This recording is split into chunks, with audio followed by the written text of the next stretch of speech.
David Licauco update. Yung kumain pa nga sa restaurant ang Team David dyan sa Spotted Pig Manila after ng Panasonic event ni David. Inabangan si David dyan sa Panasonic event niya dyan sa SM Mega Mall. Diyan ginanap. Nagayos pa nga si David daw, nilagay sa refrigerator. US Ambassador ng Panasonic Philippines and David Licauco. Congrats kay David. And another blessing niya kay David. Ay masaya mga fans ni David. Yung mga na-achieve ni David.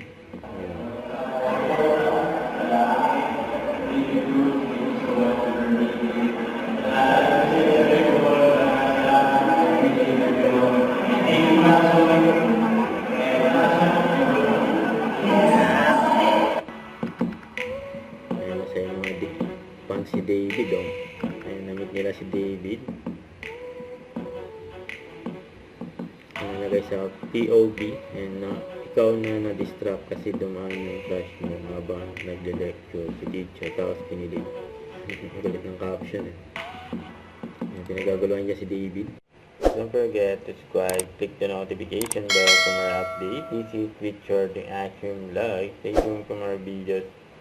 See ya.